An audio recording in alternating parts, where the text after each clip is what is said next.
Welcome to the candidates. We have a great turnout tonight. Thank you so much for being here. My name is Marsha Birch, and I will be moderating the program this evening. Kathy Jones is here. She's helping me keep track of the questions and answers. We have 7 candidates tonight. I'm going to introduce everyone. We have Democratic candidate Chris Bennett, Congressman and Democratic candidate Ami Bera, Republican candidate Christine Bish, Democratic candidate Supervisor Heidi Hall, Green Party candidate Chris Richardson, and Republican candidate Supervisor Rob Tucker, and Democratic candidate Pacey Cervantes. We also, on your ballot, will be another candidate, a Republican candidate, Laura Koski, but she was not able to be here with us tonight. So I'm going to, for equity's sake and for brevity, I'm going to address everyone as Miss or Mr. I hope that's okay with our elected officials here tonight. Okay, so all of the candidates agreed to the rules and expectations as required by the League of Women Voters guidelines in order to participate in this forum. Tonight, the candidates will begin with opening statements, and then we will move to questions that each will have an opportunity to answer. The candidates drew cards before we got started to determine the order of opening and closing statements.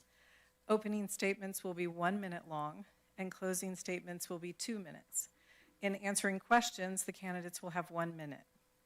Our timers tonight will be here to ensure that the candidates stay within the time allotted, with cards to indicate 30 seconds left to speak and time's up. And also when the time is up, you'll hear a chime. It's not a really loud chime, but you will be able to hear an audible chime. Okay, questions were received from the community and screened for redundancy and bias, creating concise questions for all candidates. We will not be able to get to all of the questions, but we will get to as many as possible. Candidates will alternate in the order of answering questions. We also drew to see who would begin the opening and closing statements. And the first opening statement will be given by Ms. Bish.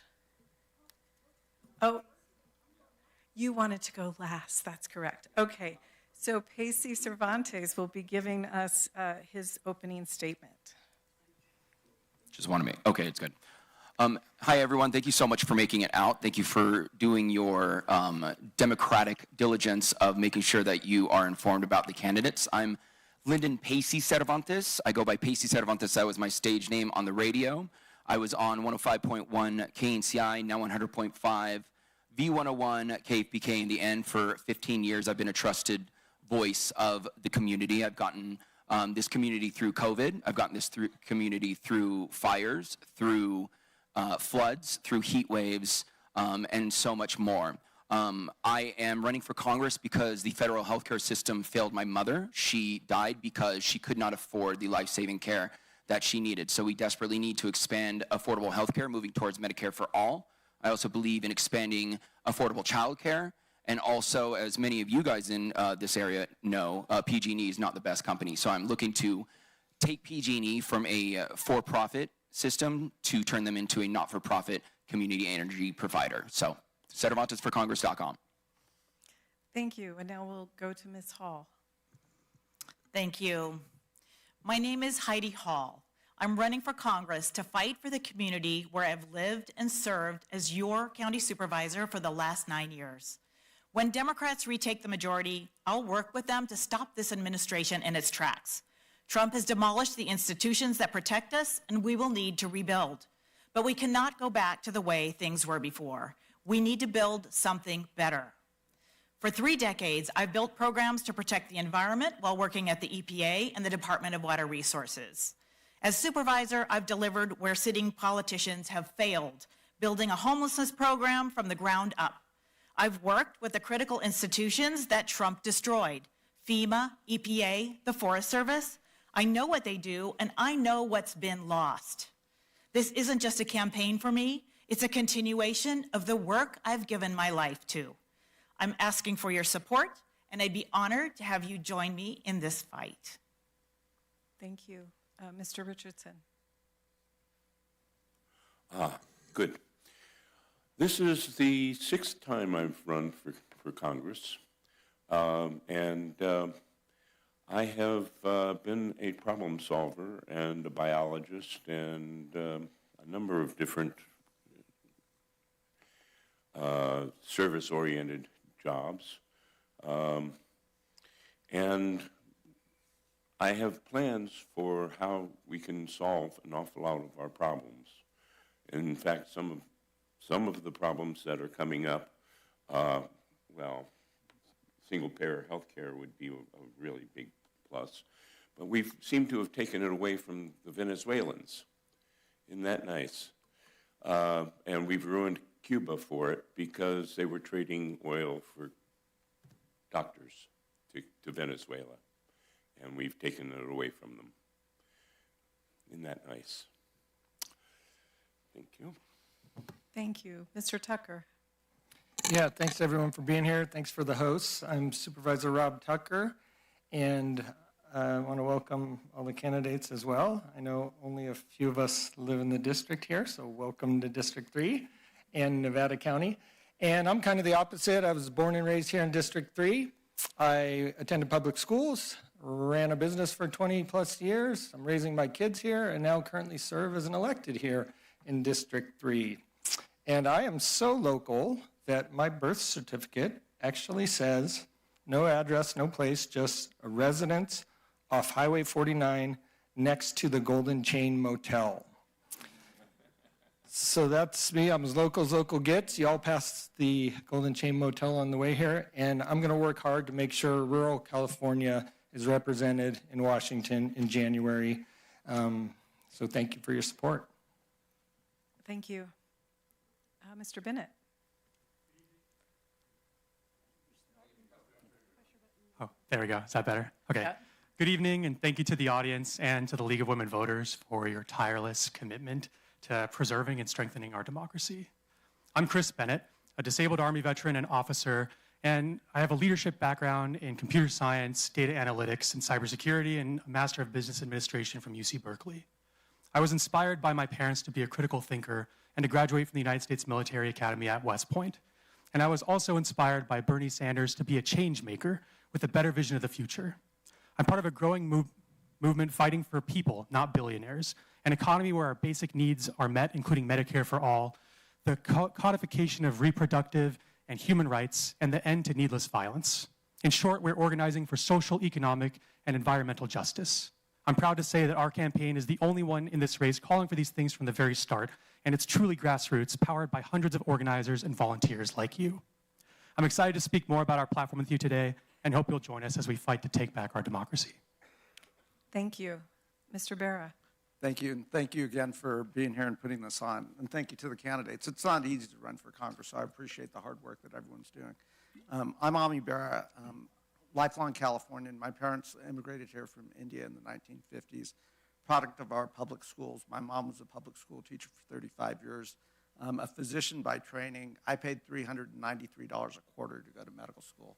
So I know I didn't get here by myself. I got here because this country gave my parents a chance. This state invested in strong public education.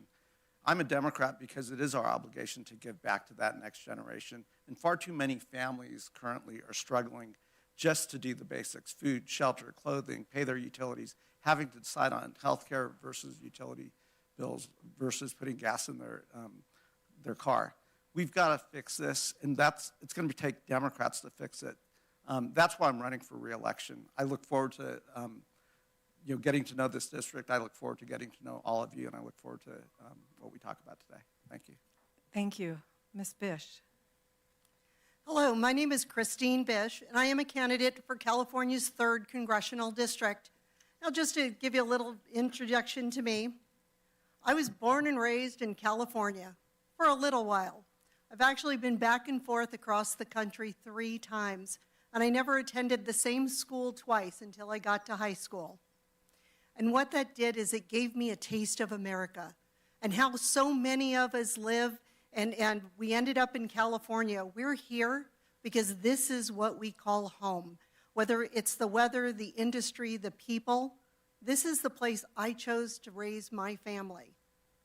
Now, I'm running for Congress. There's a lot of issues, and I'll be honest with you. What first got me running for Congress was water contamination in my district. Now, my house is in Sacramento area, and I'm a cancer survivor, and that was the #1 cause of cancer from the water contamination. Then we fast forward, and I lost my oldest daughter to fentanyl poisoning, and we'll talk about that loss and how it affects all of us. Again, my name is Christine Bish. Thank you. Thank you. Okay, so we will move on to the questions. I'm going to start with Mr. Bennett, and we're just going to go in that order, and I'll alternate who I begin with. So our first question is related to the cost of living. Costs for essential living expenses, including housing, food, energy, and healthcare, are beyond the reach of increasing numbers of Americans. What federal policies will you advocate for to bring these essential living expenses down and restore purchasing powers for families in our district? Mr. Bennett. I need to remember to turn that on. So our entire campaign platform is really about economic justice and making it so that Americans can afford to live in the places that we work and the places that we're from.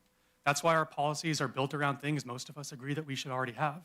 So I support federal policies for public housing investment in low and middle income housing, public housing development, a public flood and fire insurance program that's actually paid for by the biggest polluters to actually fight climate change.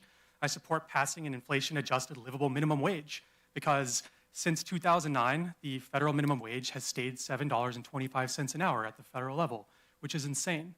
You know, people are really struggling right now. And I have met people who are literally working full-time jobs, and then after work, they check into a women's shelter before going to a gym in the morning to shower, and it's untenable. So we need to make life affordable for Americans, and we need to do that by prioritizing our basic needs and using our resources to help people here instead of hurting them, whether here or abroad. Thank you. The same question, Mr. Barra. Thank you. That is the #1 issue, and it is killing the middle class right now.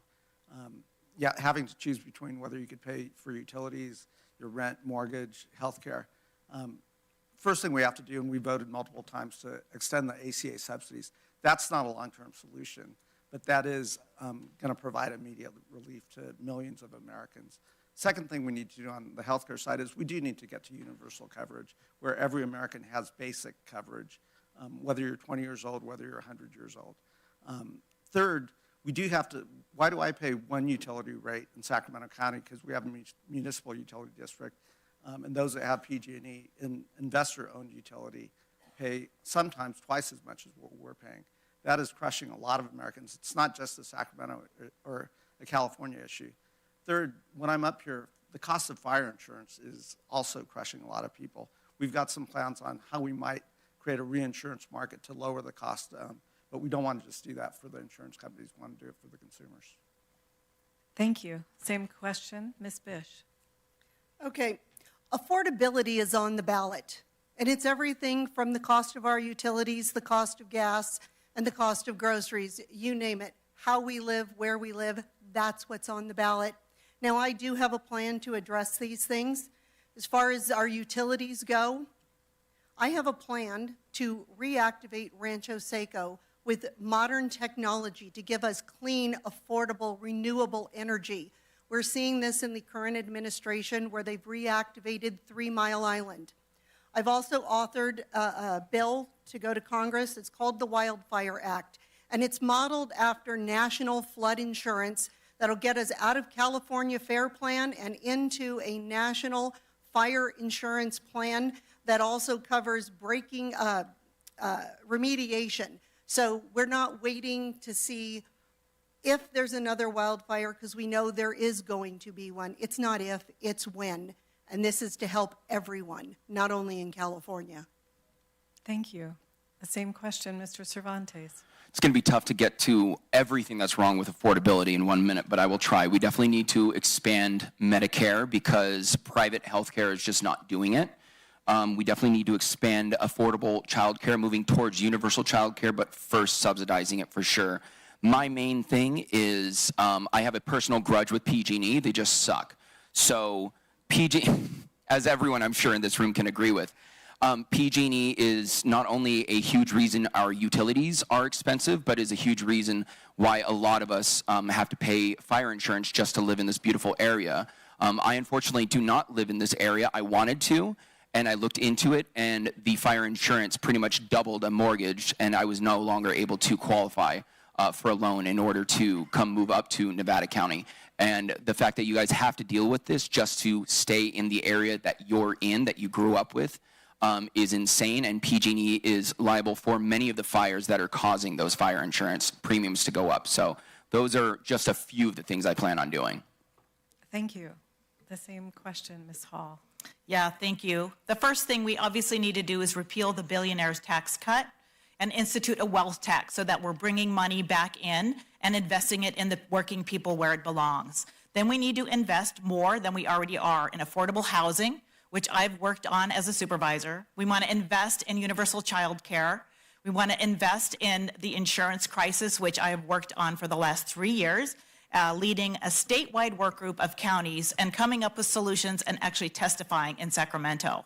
So we have to lean into what working families need. Medicare for all, which I will sign on to on day one, is also going to be critical to reduce the everyday prices that we are all faced with right now. Ending this insane war in Iran will certainly help our gas and energy prices as well. I'm also, as a climate activist, going to be investing in green energy. And in the long run, that's going to help every one of us. Thank you. The same question, Mr. Richardson.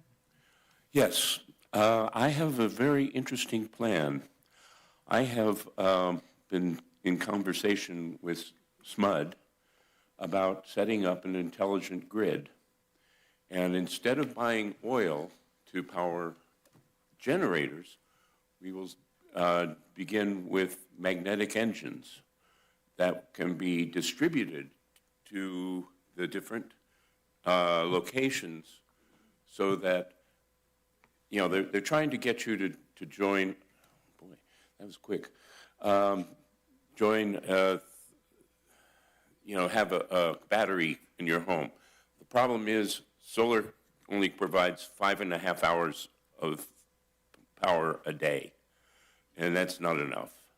But the magnetic engines run 7/24 and can recharge very easily.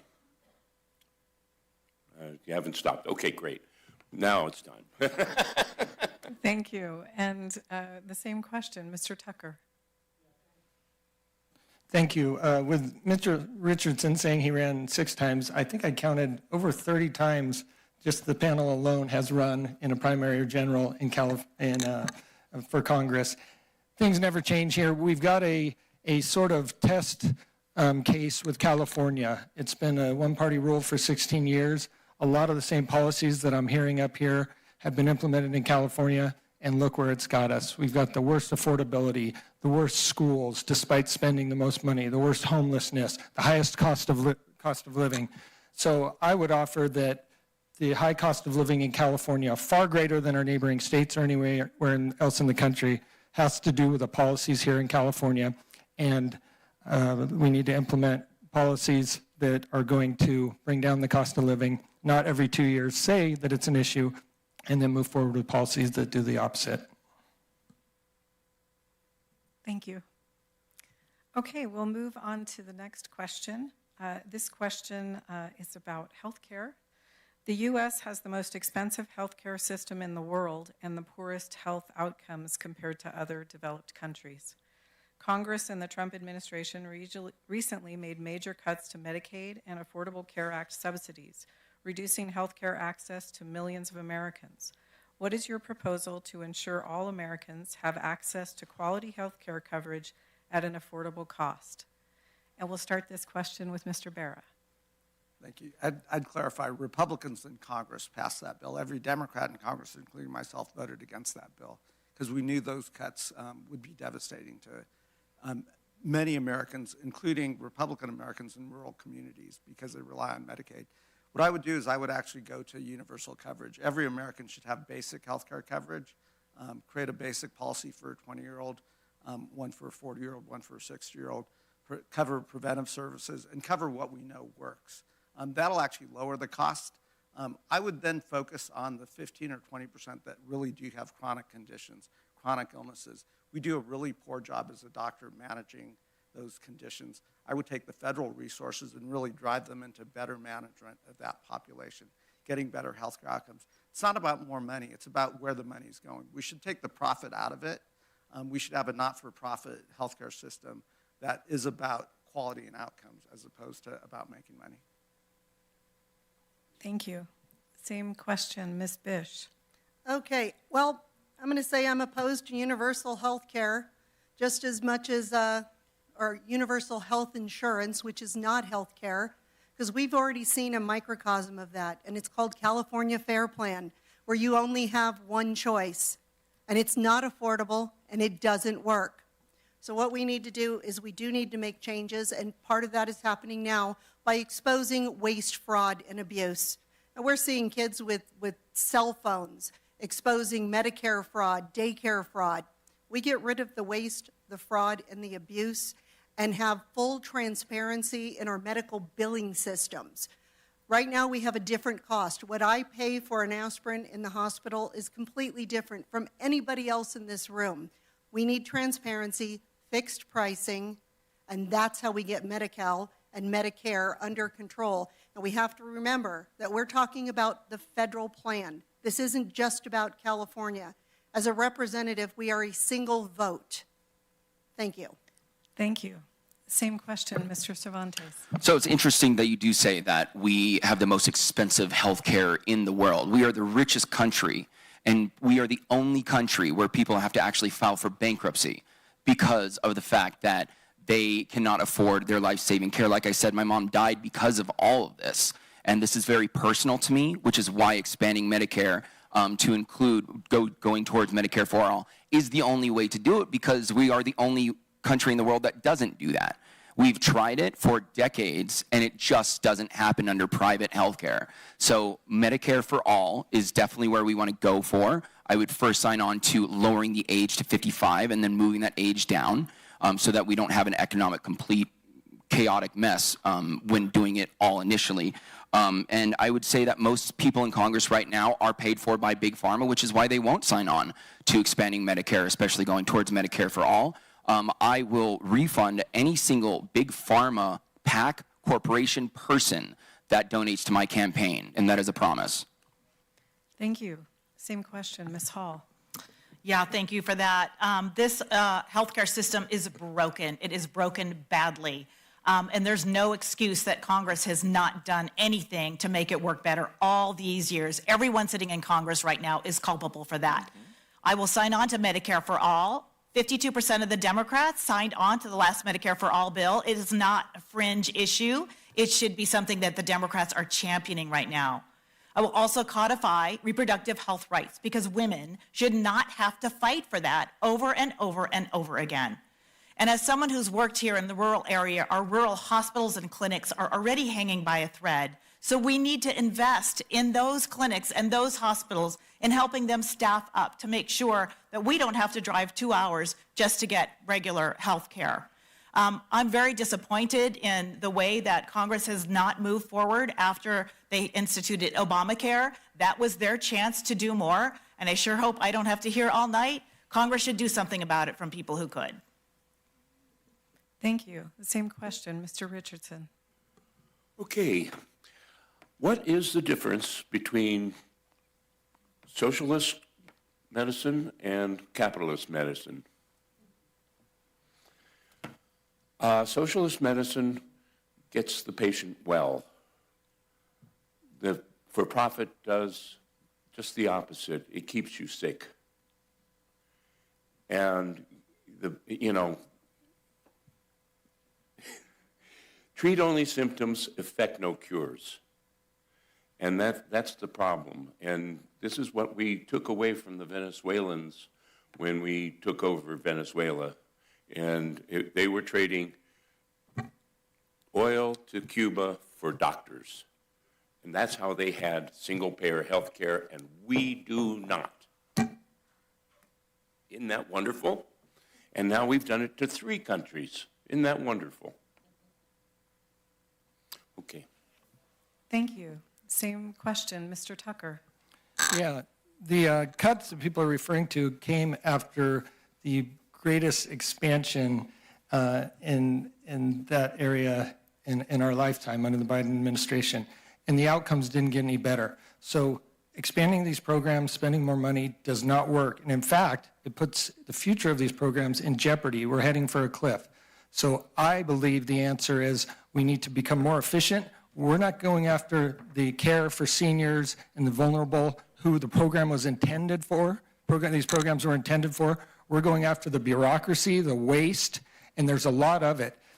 So I think there's sort of a false dichotomy up here that I think for the people that these programs were intended for, we need to make the program more efficient, give them the care they need, while making sure the system's sustainable for the long run.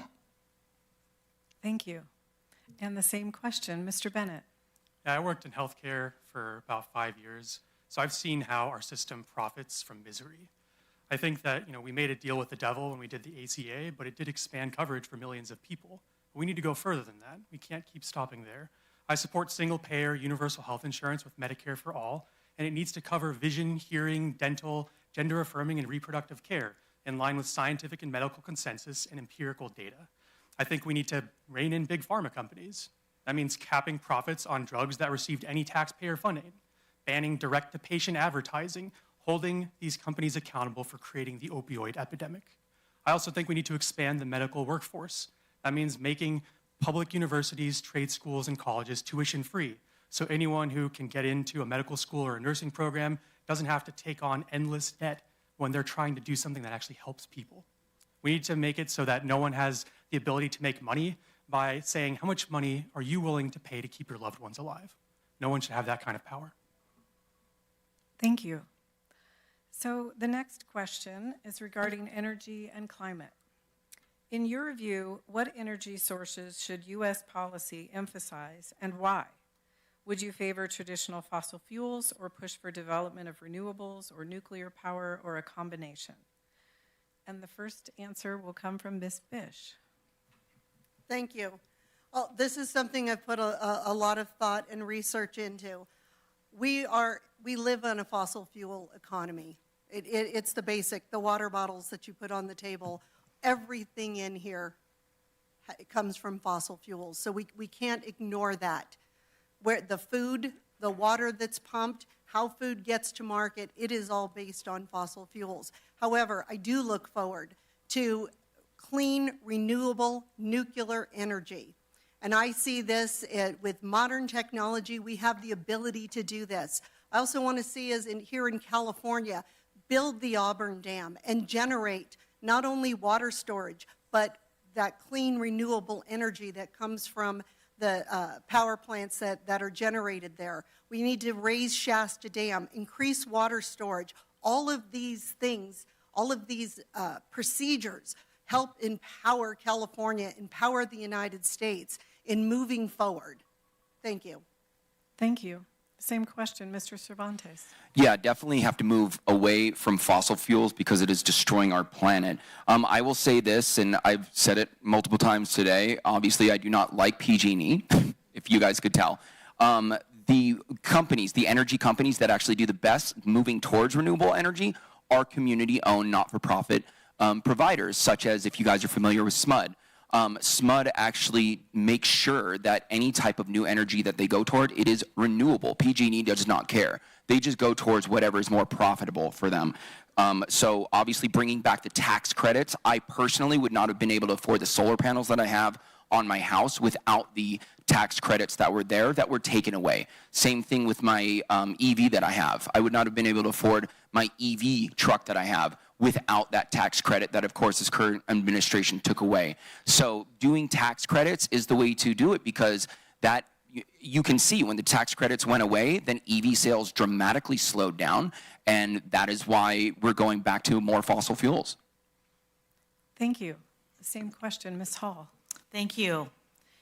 $95 billion a year is going to oil and gas companies right now for subsidies. On top of that, these companies are making obscene profits off of the Iran war. This is unacceptable. We have to get off of fossil fuels, both for the climate reasons, but also for our economy. We absolutely should be investing in green energy, in solar, in wind, in electric, and what you're talking about, the subsidies, I agree 100%. I too, we've moved to electric gas pump, we've moved to an EV car, we've doing everything we can to make the environment better, and we know that in the end, that's better for the economy as well. We need to get back to the Paris Accords. We need to work with other countries to make sure that we are working in unison to address the climate change, which is also creating these extreme weather patterns that we're all dealing with now with fires and floods. Thank you. Same question, Mr. Richardson. Thank you. Well, the smart power grid that I was talking about was a very neat way of distributing the production of power to the community rather than having it generated centrally with a big smokestack. The magnetic engines do not require fuel. They run 7/24, generating electricity and recharging your household battery. And if you want more, fine, you buy another unit too to further, recharge your battery quicker. And the thing is that it's a good deal for the public utility because the individuals will be generating more energy than they can use. And the company can actually accumulate that and sell it as a product to other grids. Thank you. With the same question, Mr. Tucker. Yeah, I think there's a balance that needs to be struck, and I think we've seen it here in California. The pendulum has shifted in the last number of decades to where the environmental regulations and the lobbies have created an environment that produced a lot of the problems we've been discussing, the affordability issues, some of the wildfire related to forest management. I think regarding the energy question specifically, I think it's a national security issue. I can't imagine what we would be like right now with a military operation overseas in the Middle East and the supply being constricted, were we not to have a level of energy independence. It goes the same for food. We're the only country in the world that could be fully self-sufficient with regard to energy and food. And that's something I feel like that we've started to give away a little with some of our policies. So I think there's a balance that needs to be struck, and that's what I would advocate for in Congress. Thank you. Same question, Mr. Bennett. Yeah, oil and gas companies have known for decades that they were making climate change worse, and rather than doing something about it, they decided to do propaganda campaigns. So they've already proven that they can't be trusted to actually help with the solution, so that's why we need an actual regulatory framework that forces them to do the right thing. So that's why I support making them pay for people's homes when they get burnt down or flooded out by wildfires. I think when it comes to renewable energy, we need to be investing heavily into it. We need to be rejoining international climate accords. We need to actually invest in things like nuclear energy and making sure that we have solar panels where we already have developments. I think energy is something that every single person needs access to, especially at this point in our democracy and our economy. And what we're doing right now in Iran has proven that it is a national security threat. Our over-reliance on oil, the fact that gas prices are up over 50% since the war began, it's untenable. So we need to actually invest in things that are going to make it so we don't have to keep relying on fossil fuels. Thank you. Same question, Mr. Barra. Thank you. It's interesting.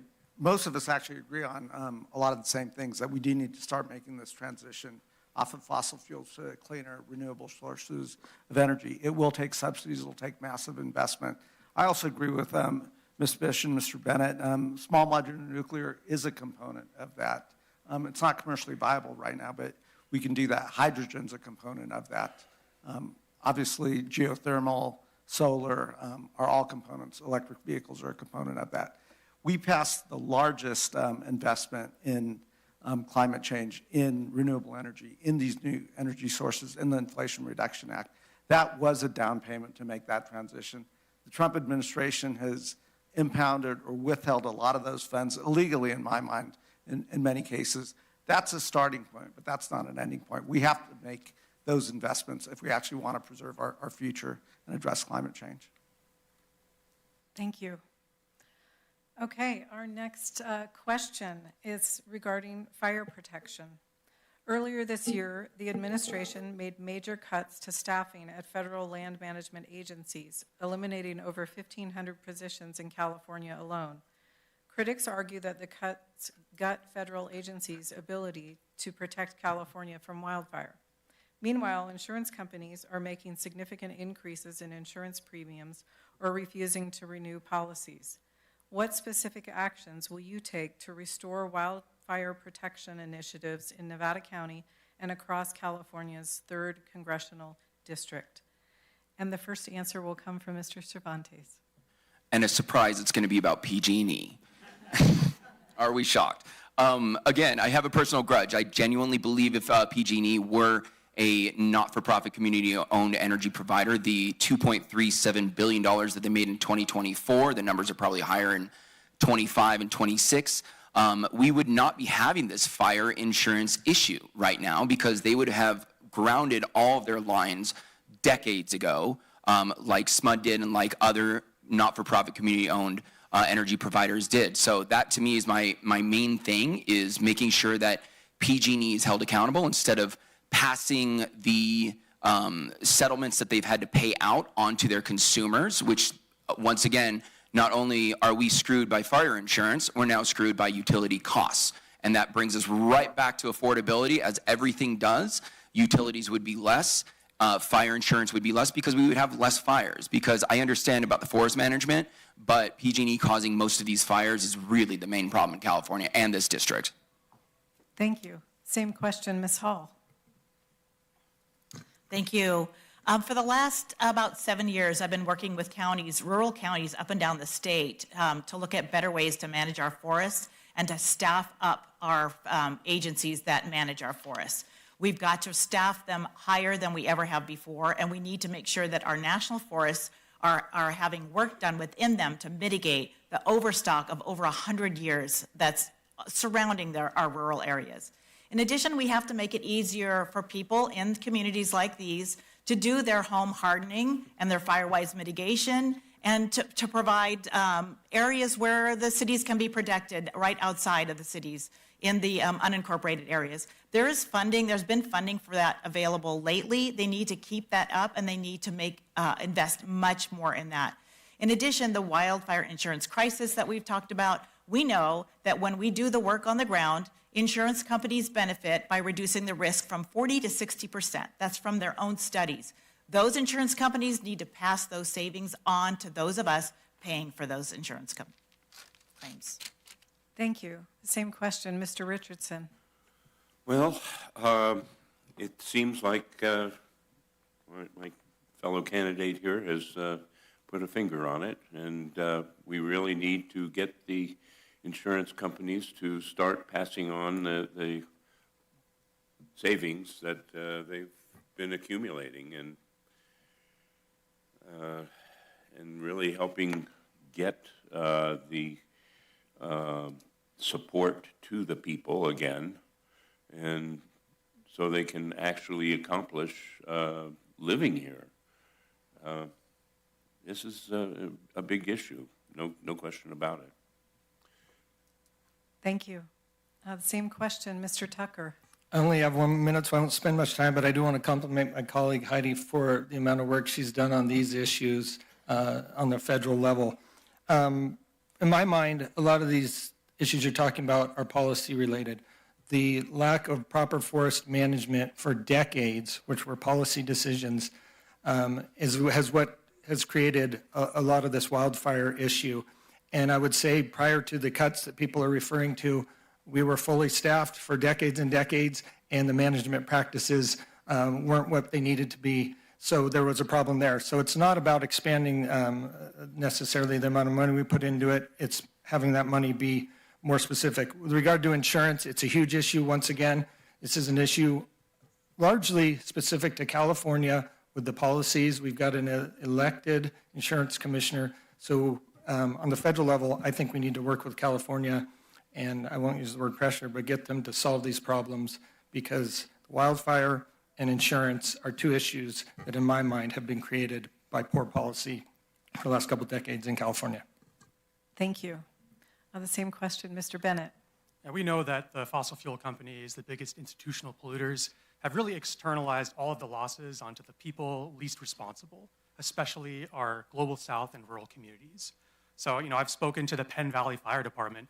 They've told us how their requests for grants to get federal funding has been denied since the second Trump administration. And they're having to do spaghetti dinners to pay for things like new fire trucks and turnouts in order to actually go out and do wildfire mitigation effort. So I support full federal funding for our fire departments, especially in our rural areas. I also support, obviously, a public, single-payer flood and fire insurance program that's paid for by the biggest polluters to actually get them to stop doing their pollution activities. We also need to just reprioritize our public safety funding. The biggest threat that people in rural communities are facing right now is wildfires. And the fact that they're struggling to get any money, for example, to replace their respirators here at Penn Valley is insane to me. So we just need to actually start putting our money where our mouth is and support the people that are doing the work. Thank you. Same question, Mr. Barra. So the cuts that the Trump administration has done through DOGE to the Forest Service, the loss of that personnel is going to put us at risk, is going to put this community at risk. It's going to be hard to restore all that while President Trump is in office, but that's where I would start. We also have legislation that would provide grant funding to those individuals, those homeowners who don't have the resources to fire harden their home, to change their roof, to address the vegetation. That would be another start. On the insurance front, we are thinking about what a reinsurance model would look like if we were to take the reinsurance off of the insurance companies and have the federal government cover that cost. My biggest fear, though, is I want those savings to go to the homeowners. I want those savings to go to lower premiums. We're also considering tax credits, again, for those folks who can do the fire mitigation work to harden their homes. But if they do that, we want the insurance companies to commensurately lower their rates and make sure that happens. So there are things that we can do, but it's hard to do with this administration right now. Thank you. And last answer will come from Ms. Bish. Well, the truth is, it's environmental overregulation that has put us in this problem, that has caused the forests to be mismanaged where they haven't been cleared. It's really mismanagement of regulation without consideration for the consequences. We need responsible logging coming in, clearing out the forests. We do need responsible water management that helps keep our forests healthy. And that means cleaning out the underneath and getting all that. But I want to go back to the Wildfire Act. The problem that we're having with insurance in California and wildfires is the insurance companies are pulling out.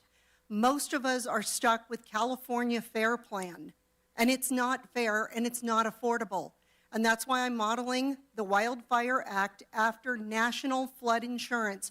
And California is not the only one having wildfires. Georgia is on fire right now.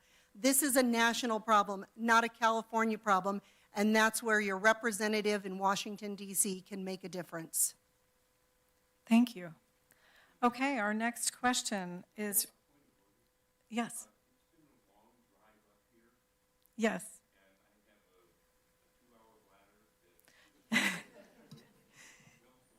Yes. So it's just around the corner there when you go out the door.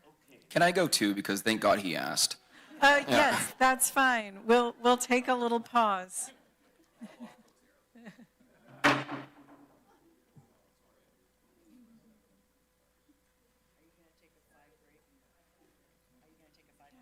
think maybe, where's Jan?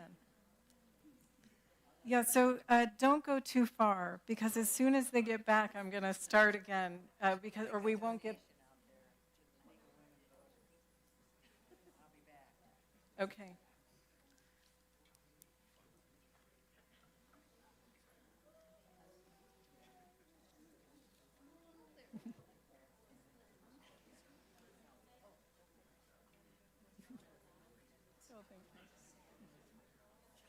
Thank you.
All right, so I will move on to question number 5. This question relates to immigration and ICE. The government has been using aggressive tactics in immigration enforcement, resulting in fewer illegal crossings at the border, but also causing major disruption to communities and workplaces, unlawful detentions, and even shooting deaths of American citizens. Are current ICE tactics justifiable, or should they be reformed, and how? And the first answer will come from Ms. Hall. Thank you. I could not condemn more strongly the actions of ICE in the last year or two. It's appalling. They are lawless. They are out of control. And there's nothing we can do but abolish them and start over. I think it's really important to recognize that our immigrant population here is a part of the seamless fabric we have in this country. They contribute in incredible ways to our workforce and to our culture, and we should be welcoming to them. We need to invest fully into an efficient and humane and complete immigration system that welcomes immigrants. It vets them to make sure we are making sure we know who is coming into this country, and we should welcome them. We should make sure they get enough, they are able to get their appointments quickly. They don't have to wait for years and years. That means investing in judges and the whole administration that it's going to take to get them through the system. I will also say we should never, ever put children under the age of 18 into anything like a detention center, and those need to be closed down at this point. Thank you. Same question, Mr. Richardson. How nice. ICE needs to be thawed. They are, you know, America was built on the immigrants that brought new technologies into the workplace. We got printing presses by hiring immigrants from England and Europe. And, you know, we lose something when we start turning people away. But we find that most people are diligent workers and hard workers. Think that there needs to be a path to get to citizenship. It shouldn't be disastrous, but it should be interesting to all people concerned. Thank you. Same question, Mr. Tucker. Yeah, for me, I think there's a big difference between calling to abolish ICE and demanding accountability, and I think there's a balance there. I think we go extreme one way or another. For me, there's a public safety issue. I do think we need to be targeting violent criminals, drug traffickers, and such, and I think that's very important. But I also think the sanctuary city policies here in California and other places have contributed to this. When here in California, local law enforcement can't cooperate, or the federal authorities, they can't cooperate with federal authorities, it puts them at risk, it puts the whole community at risk. So I think there needs to be a balance there. We're not seeing the kind of violent confrontations in other areas that don't have these, what I would consider loopholes with their sanctuary city laws. So I think there's a balance there. I think the idea of abolishing ICE is somewhat irresponsible. And I think the families and the citizens of District 3 want public safety at the forefront of their leaders, and that's what I'll advocate for. Thank you. Same question, Mr. Bennett. Yeah, I mean, our immigration system has been broken since the late 1800s with the Chinese Exclusion Act. And with the exception of indigenous people, every single one of us is an immigrant in some way. But the data is very clear. Immigrants are overwhelmingly beneficial to our economy and our society. They pay taxes, they get nothing back from the system, and they're far less likely to commit crimes. So I do support abolishing ICE and passing humane immigration policy. We're facing a demographic cliff, and we need to make it easier for people to live and work here legally with common sense pathways to citizenship. We also need to stop allowing people to destroy our economy and then blame immigrants for it. Immigrants are not the reason why we can't afford our rent or our fire insurance. So that's why I think that we need to make it so that we're stop putting people into cages and separating families and actually be humane when it comes to immigration policy. Thank you. Same question, Mr. Vera. Thank you. I am a son of immigrants, so I've benefited from what this country has offered to my parents. We are a nation of immigrants, one generation after another, woven together, bringing their cultures, traditions, religions. That is what makes America such a great nation and allows us to reinvent ourselves over and over again. The public did ask for secure borders.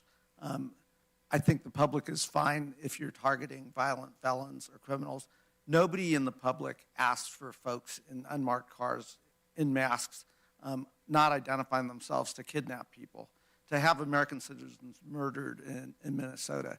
That is not what the public wants. So we should push back on that, whether it's reform, creating a different agency.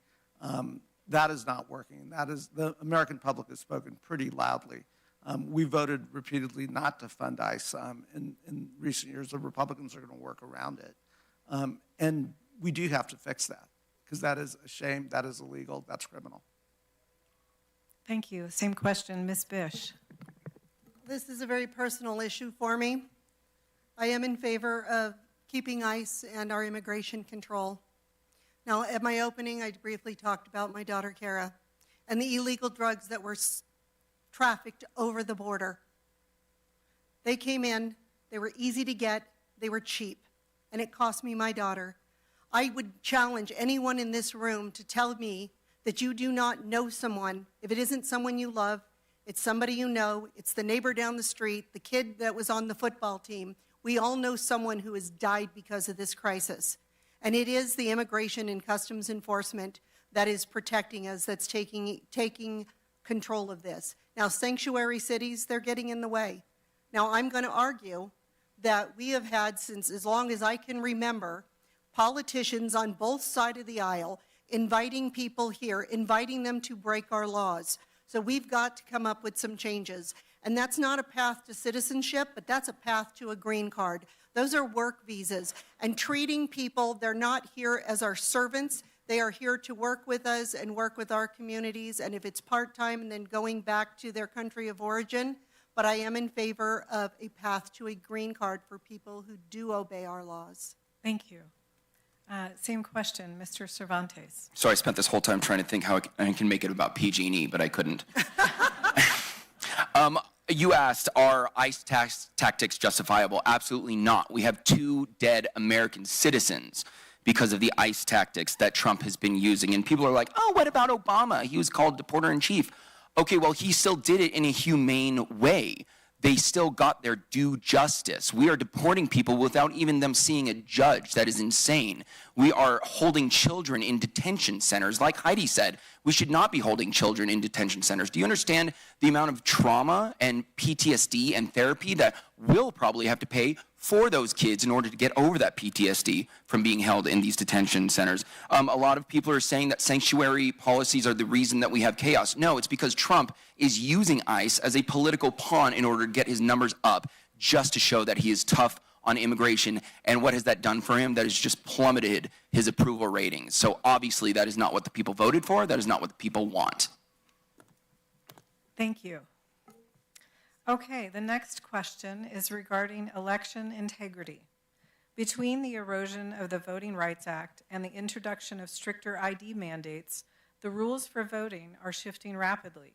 What is your assessment of the current state of voting rights in America? Is the primary threat to our democracy voter fraud or voter suppression? Specifically, what position will you take to ensure that all eligible voters have ready access to the ballot? And our first response will come from Mr. Richardson. Right in my bailiwick. Ranked choice voting. That is, it's almost like democracy. You know, what a concept. And what we've done is we've gotten to a point where we have top 2. And that's all you get, top 2. And ranked choice voting allows the whole population to vote. And there's no portion of, oh, well, they're prejudicing the vote or something like that. No, you get to vote for your choices in order. And then they calculate who has the highest proportions, and we get rid of the primaries altogether. What a concept. Thank you. The same question, Mr. Tucker. Yeah, voter ID is common sense. We're one of the few democracies in the world that doesn't have it. California, one of the few states. To me, it's very common sense. Now, I would be open to amending to allow broader identification if that's a barrier to certain communities, as I've heard. But it's hard for me to understand why in this day and age in America that we could have a problem with such a common sense proposal for voter ID. You know, they've done it in Georgia, and the opposite happened. It wasn't suppressed. They've seen an increase in voter turnout. So I think it's a common sense solution, and I would support voter ID. Thank you. Same question, Mr. Bennett. Yeah, I absolutely think voter suppression is the biggest issue that we're facing right now. We also know that, statistically speaking, what we want as individuals has almost no impact on what policies actually get passed in Congress. I think we need to make it easier for people to vote. That means national, federal holidays where people are paid and can actually go to the ballot box. That means protecting the postal service so that vote by mail is preserved. It also means making sure that we're not passing voter ID laws without funding for every single American, because that constitutes an unlawful and unconstitutional voter tax, which we already fought against. I think that we also need to fix our electoral system. Right now, we're stuck in the throes of a two-party system, so I do support proportional representation. I think that we need to actually be in line with other democracies around the world, and we need to make it so that every single American actually is able to vote on the things that matter to them. And we know that they wouldn't be trying to stop us from voting if our votes didn't matter. Thank you. Same question, Mr. Barra. Thank you. I agree with Chris. Voter suppression is the real issue right now. And it's being done intentionally by President Trump, by Republican governors, and now by the Supreme Court ruling, which is going to take us way backwards.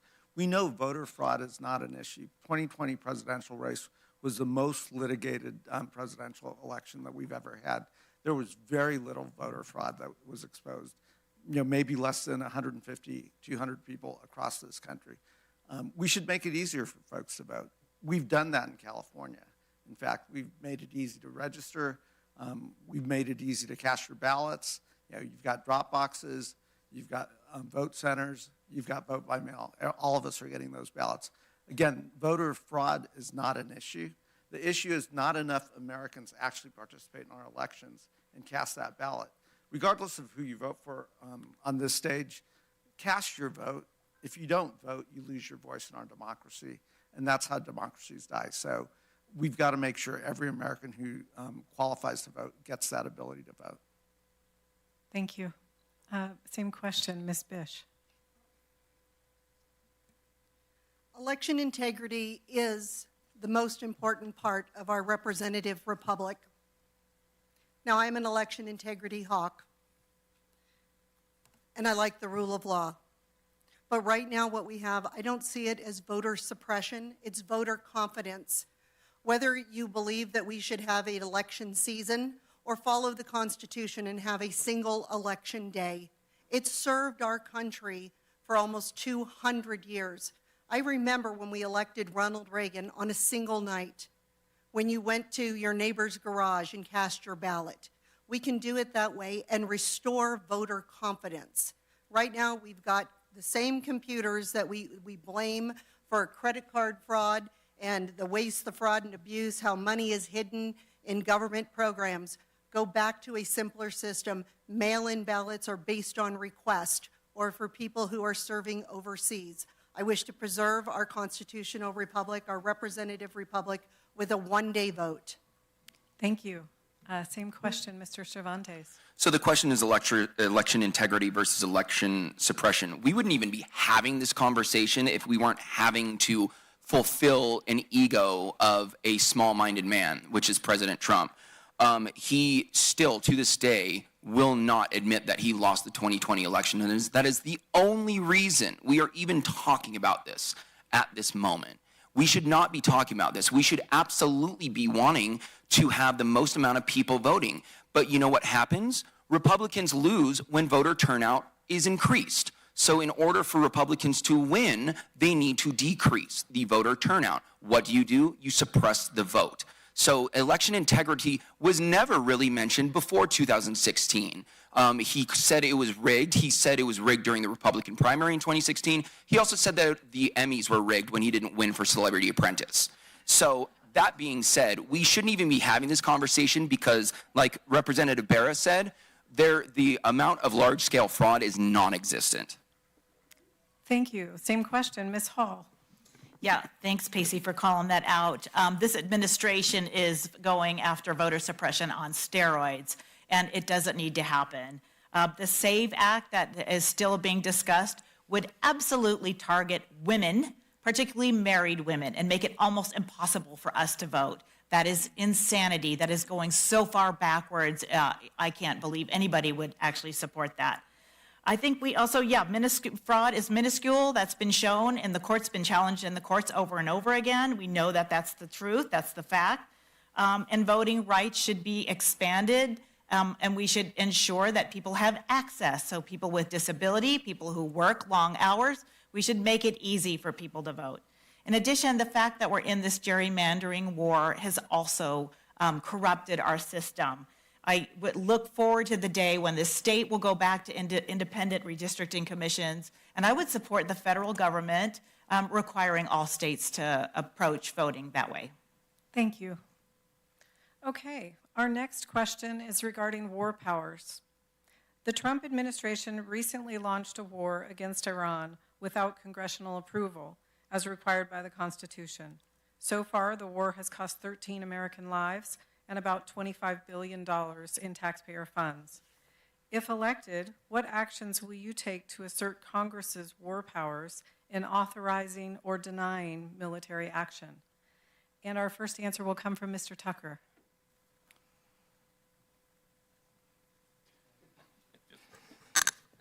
Yeah, I think with regard to your specific question, I think the role of Congress is to oversight with regard to war. I think a lot of leeway I would defer to our commander-in-chief in the immediate term, which has been common practice going back forever. But in the long term, yes, the Congress has a voice in that, has a say.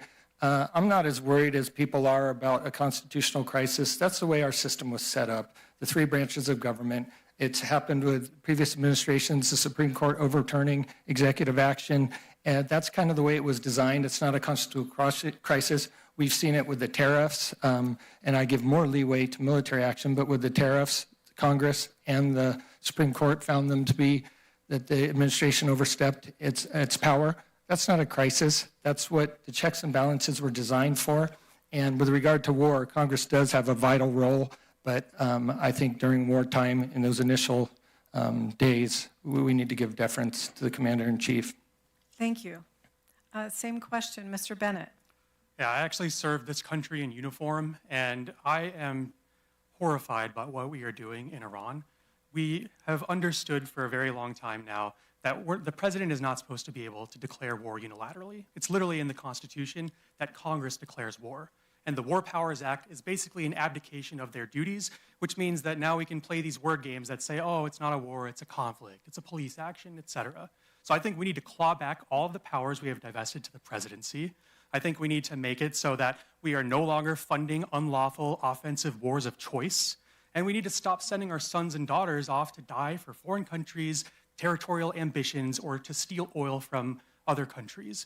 I think at the end of the day, we need to actually prioritize peace, because that is the biggest threat to our national security when we choose violence over diplomacy. Thank you. Same question, Mr. Barra. Yeah, so this is a illegal and unconstitutional action that President Trump has taken.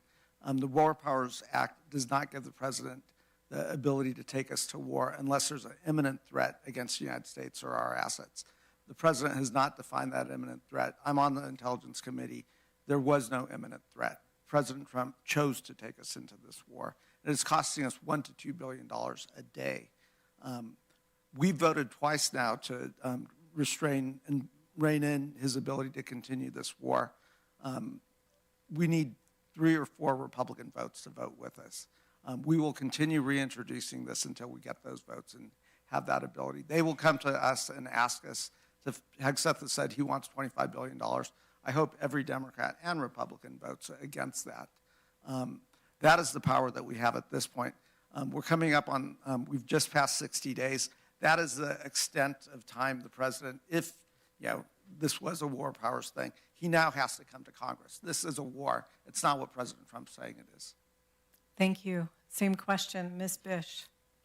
I believe this is a police action, and we are at the 60-day mark where President Trump does have the ability to wage this conflict and to free the people of Iran from the dictators and the threat of nuclear war and their proliferation of nuclear devices.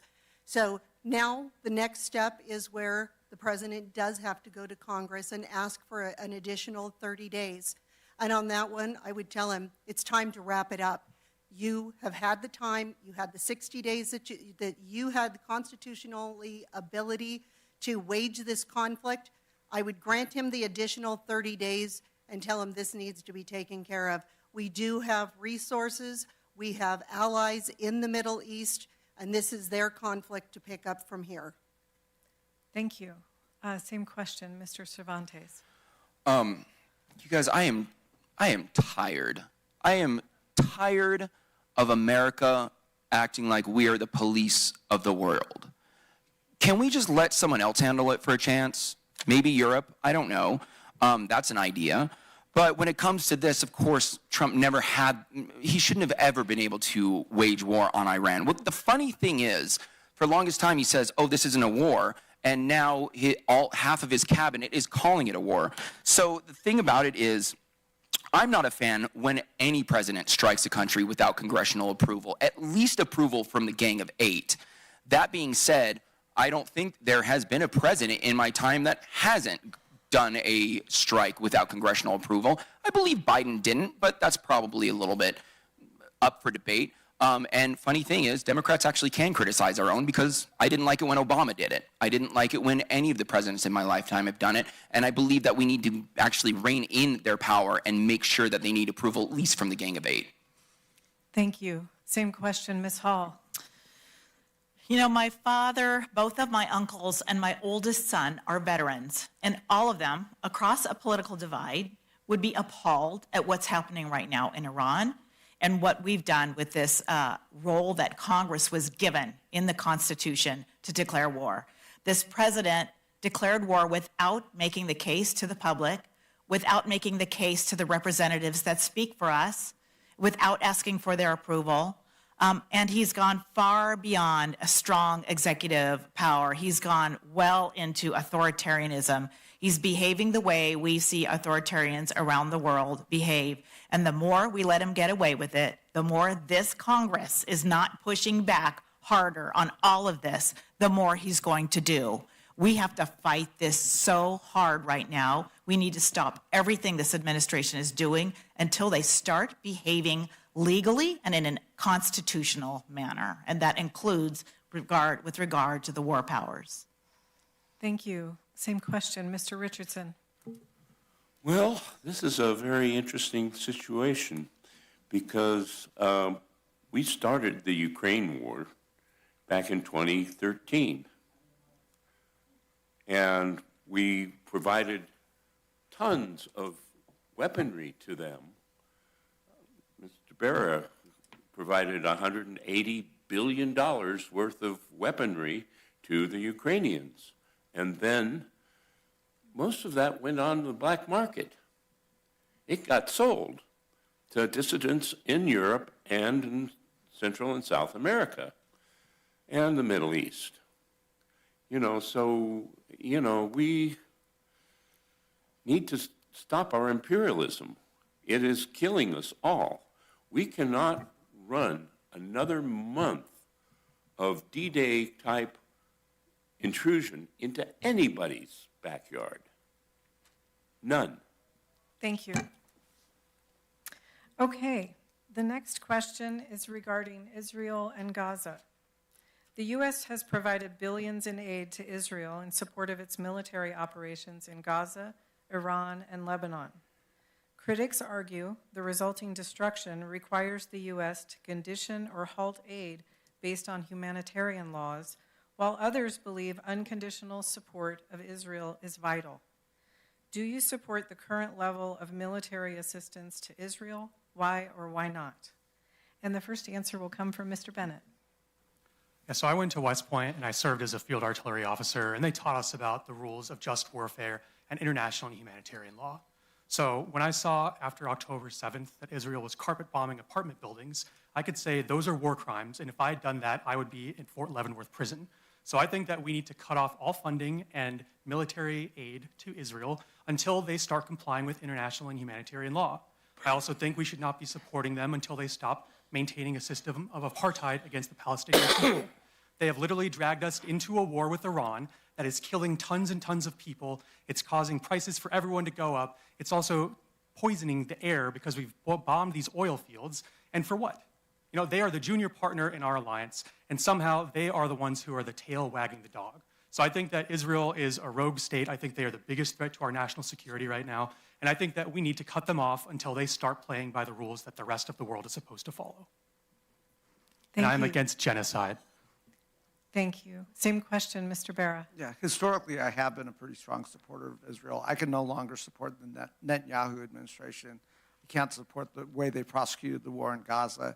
And I actually agree with Mr. Bennett. The only inclination of what an imminent threat was for going to war in Iran, Marco Rubio said it in the first couple of days, was that they understood Prime Minister Netanyahu was going to bomb Iran and we would get dragged into this.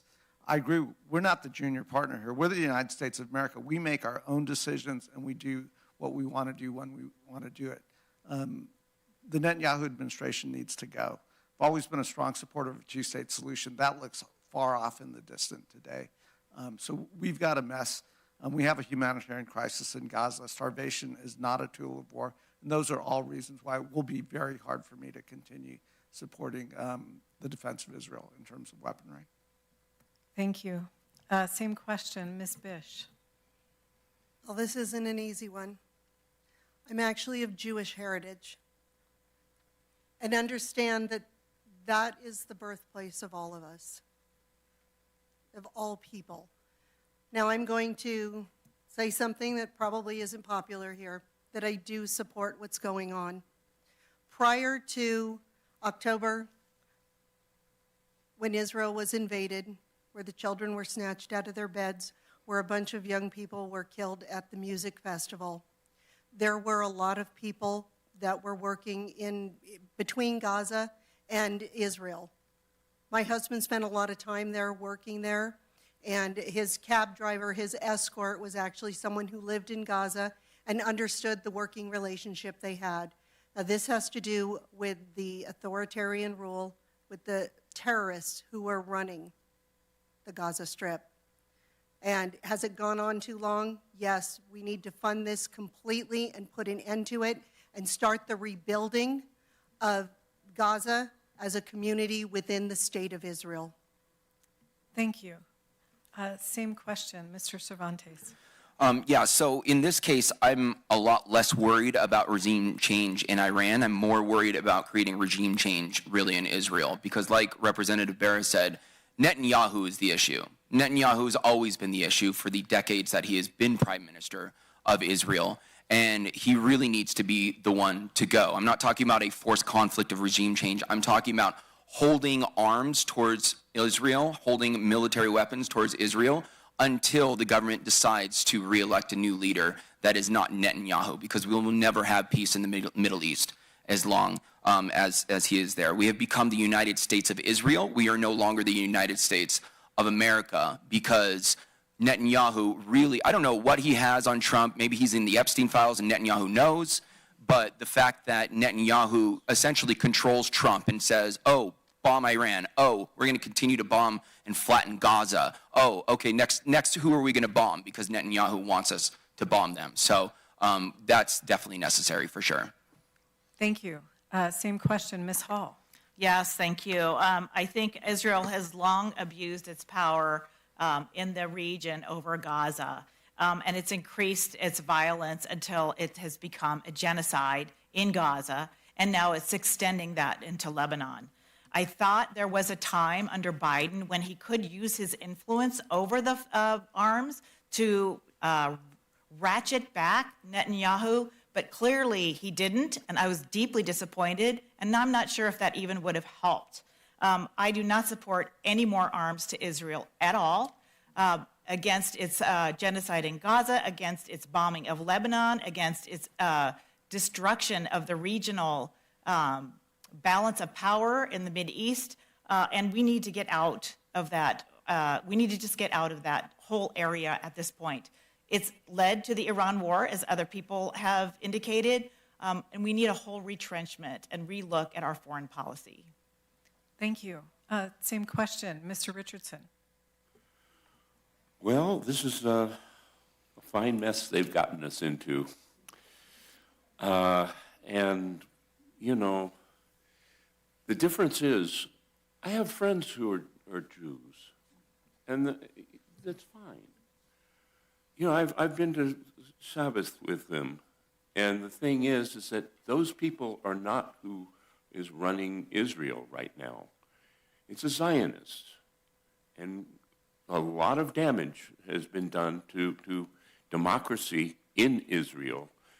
You know, the Nazis had about 10 years of persecution of the Jews. In Palestine, they've had 70 years to persecute the Palestinians. And shared rule should have been the way it was kept. Thank you. And the last answer for Mr. Tucker.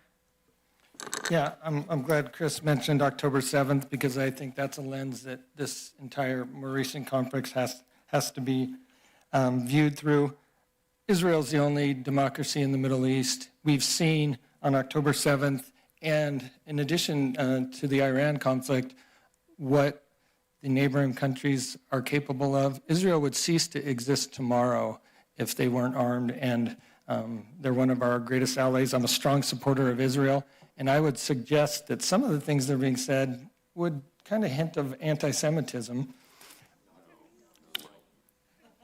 particularly when we talk about throw around the word genocide, yet we completely ignore the 30 to 40,000 Iranians that were killed by that regime in February simply for exercising their freedom of speech. So I think there needs to be some balance, and we need to tone down the rhetoric, but I'm a strong supporter of Israel. Thank you. Okay, our next... Sorry, can I just say, it is not anti-Semitic to criticize the government of Israel. That is not anti-Semitic. Thank you. We all get some rebuttals now? So, no. Yeah. No, there are no rebuttals tonight. So we're just going to go in order. The next question is about artificial intelligence. AI technology has the potential to transform industries and also to eliminate jobs and create serious security risks. Should government regulate AI, and if so, how? And the first answer will come from Mr. Barra. We absolutely should put up a regulatory framework to control and create predictability with AI. We did not do it with social media, and it is incredibly difficult right now to try to put up those guardrails.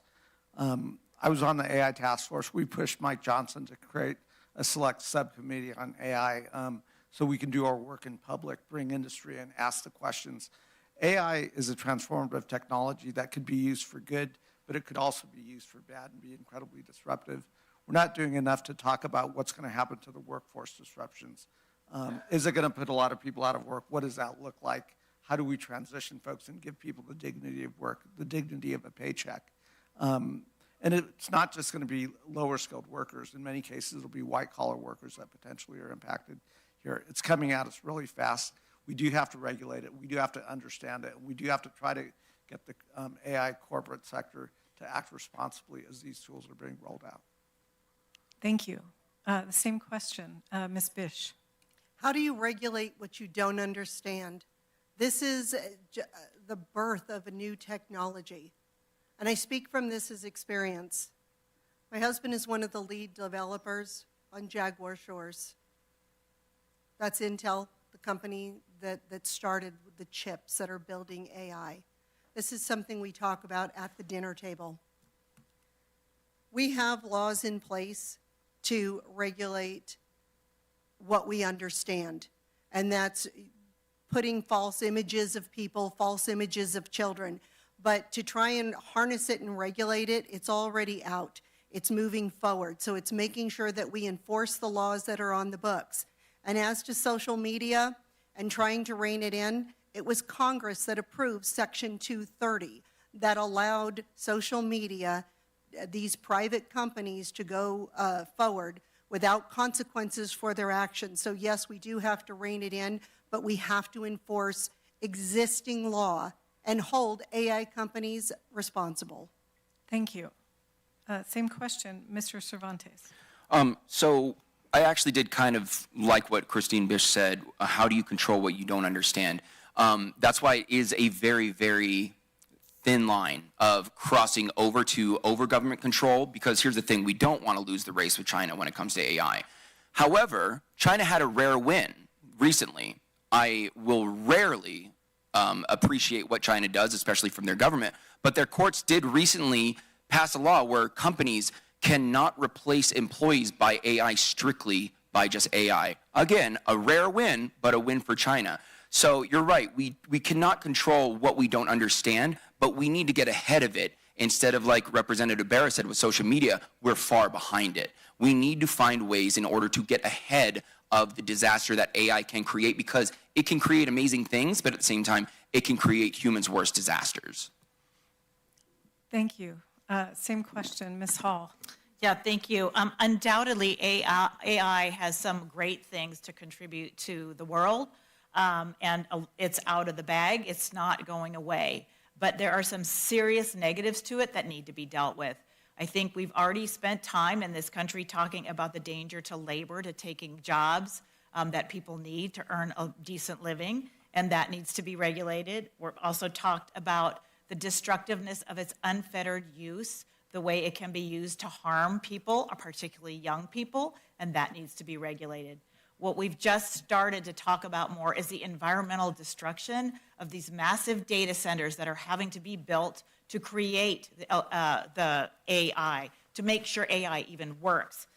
Though we need to have a moratorium on those. There's incredible impacts to water, to the air, the PFAS coming out of them, and the incredible electricity use that they're not really paying for. My time is up, so I won't go any deeper in that, but I'm deeply concerned about that part of it that we haven't even really talked about enough. Thank you. Same question, Mr. Richardson. Thank you. Having worked in computers, I was technical support for the VA for 10 years, and also for NASA and other contractors. And I understand the mechanisms used for AI, but and they've gone in some very strange directions, and they can replace an awful lot of people, and we need to have have the AI make recommendations, and then have a human choose what is actually put into a policy. Thank you. Same question, Mr. Tucker. Yeah, there's been a lot of good points made, and I think particularly how new and how rapidly changing this technology is. So it's really hard to know what we're going to see down the road. That being said, I think there is a role for certain safeguards. I'm more concerned with the national security element of it. And I mean, this would have to do with other natural resources as well. If we are either getting behind, somebody mentioned China or other nations. So I think there's a balance there of avoiding a knee-jerk desire to regulate or over-regulate when we don't really know what direction it's going. But once again, I think there's a balance that needs to be struck because it's such a powerful technology that we'll have to keep watching it, but we'll see where it goes. Okay, thank you. And the last answer will come from Mr. Bennett. Yeah, so I have a computer science degree. I was a cyber warfare officer in the Army, and I also worked in tech for several years, so I do understand how AI works. It's basically just a fancy word prediction algorithm. All it does is it guesses what the next word is going to be. And so we really need to actually educate the public on how it works, because it generates false answers up to 15 to 20% of the time. And a lot of people just don't know that because it sounds like it's really accurate and confident. I think that we absolutely need to regulate AI. We need to make sure that it's not replacing people's jobs. We need to make sure that there is always a human involved when it comes to issues like targeting or hiring or firing. I also think we need a national moratorium on new data centers being built. These are polluting our environment, they're burning up our energy and our water, and it's also producing a ton of misinformation and disinformation. I think that we need to actually focus on making sure that people are being protected and that residential electricity rates are not going up because of all these AI data centers. And fundamentally, I think that AI needs to only ever be a supplement. It can never replace people. Thank you. Okay, our next question is regarding the Department of Education. The administration's proposed 2027 budget sets a goal of putting the Department of Education on a path to elimination. Do you support the complete elimination of the Federal Department of Education, yes or no?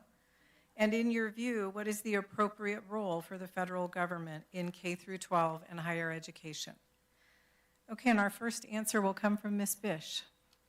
I am fully in favor of eliminating the Department of Education.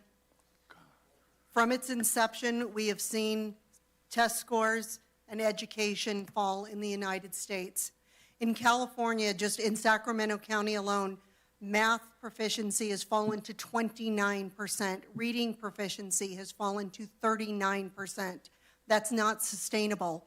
And what we're seeing out of the Department of Education, it doesn't foster education. It needs to be local. I want to see the power return not only to the states, but also to the local counties and the school boards. They know their curriculum, they know their students, and what resources are available to them without running them through a federal bureaucracy. In this one, I will defer to states' rights and want to see education returned at the state level. Thank you.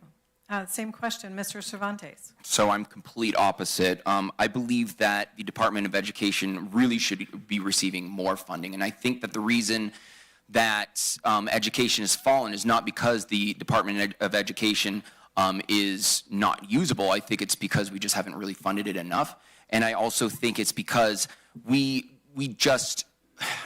what's insane to me is that we are the richest country in the world, once again, and we are one of the least educated countries in the world. So instead of spending $1 billion bombing Iran, $1 billion on this war and that war, spending it locally in America on education, not dismantling an entire federal department, instead maybe funding it a little bit more so that we can get better. And also salaries for teachers have to be dramatically increased, because those of you that teach, you are the fundamental for kids and for making sure that Americans grow up educated. Thank you. The same question, Ms. Hall. Yes, one of the best things in my life was my robust public education with full-throated civics classes, arts, music, and that's been eroding ever since I graduated from 12th grade.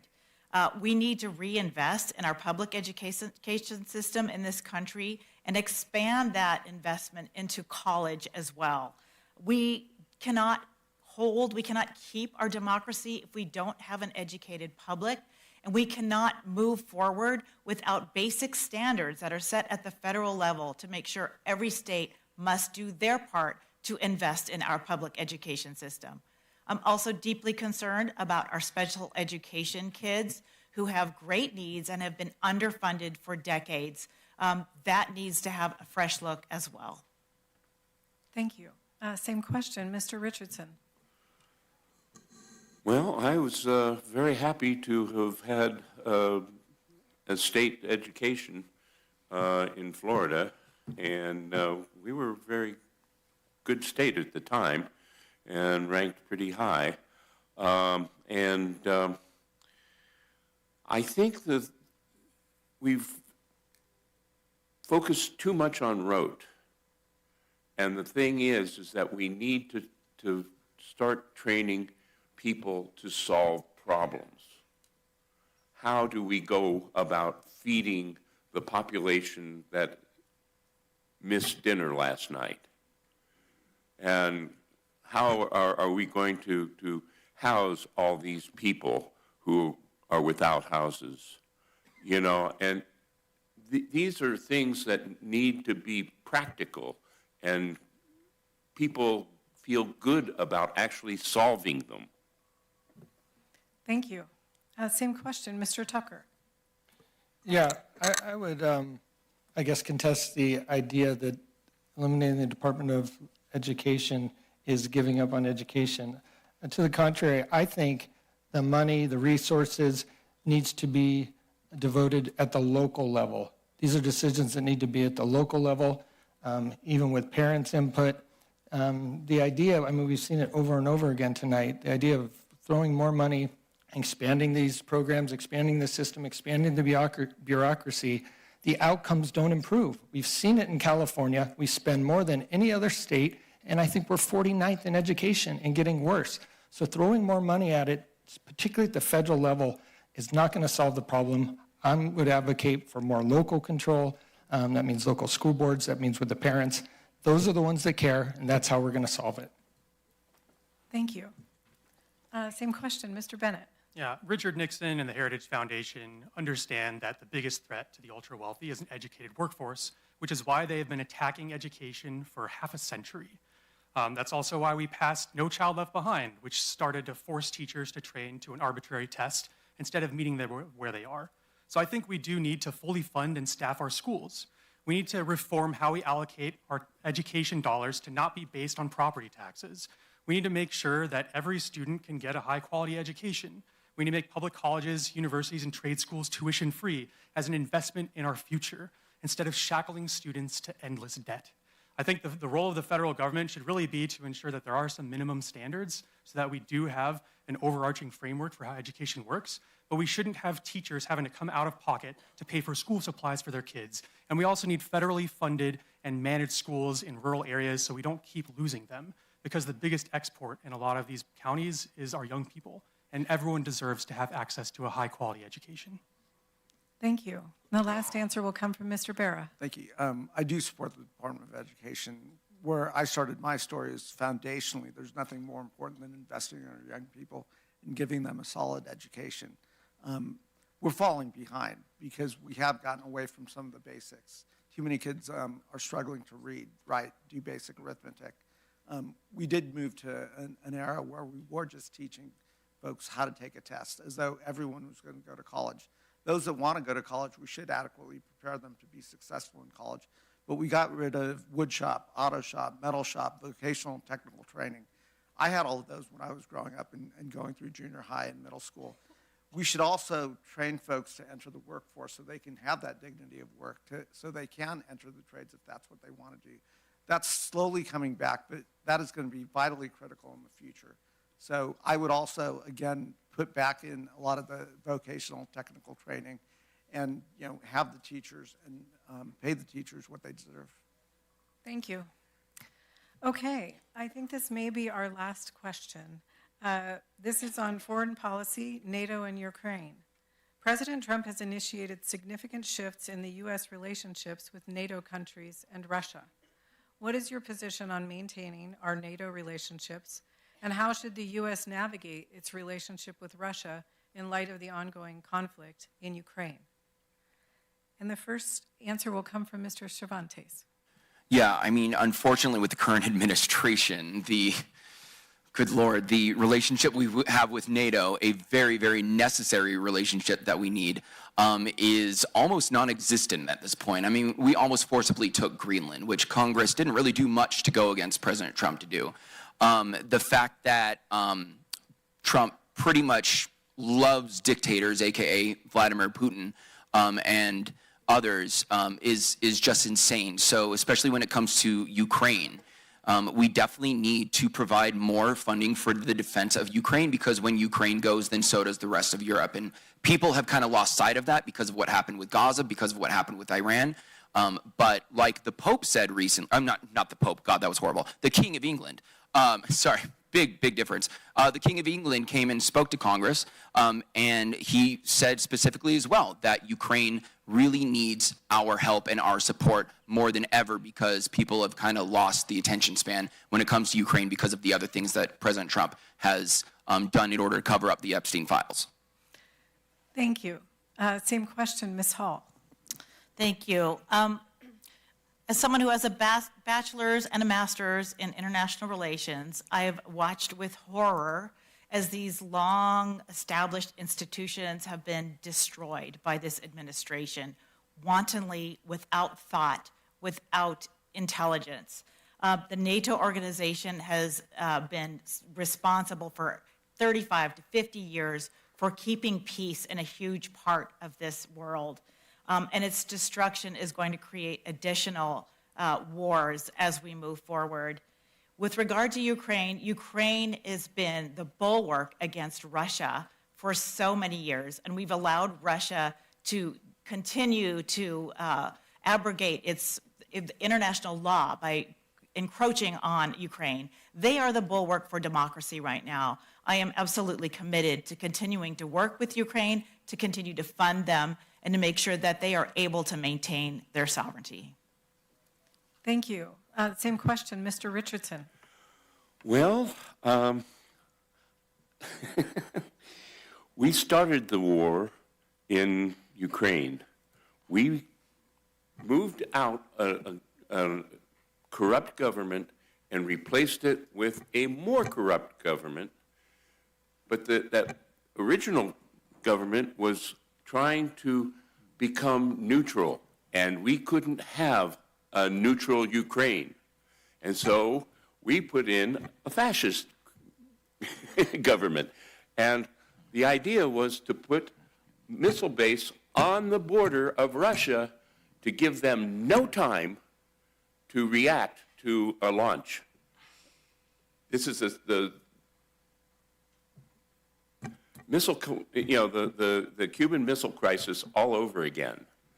And that started because we put Jupiter missiles in Turkey, and that sponsored the development in Cuba. Thank you. Same question, Mr. Tucker. Yeah, I think we tend to kind of forget history, that this is a conflict that goes back years and years and years now across multiple administrations. And I go back even further in history. I tend to support the idea of peace through strength. And I think that requires some tough decisions at certain times. As a congressman, I would take seriously the responsibility of oversight of that's been given to Congress, and it wouldn't be a blank check for endless wars, troops on the ground. But I feel like these are very complicated issues. And with regard to NATO, the question, I think the U.S. has been paying a disproportionate price for a long time. I think it's incumbent on our allies to step up both financially, but also tactically moving forward. Yeah. Thank you. Same question, Mr. Bennett.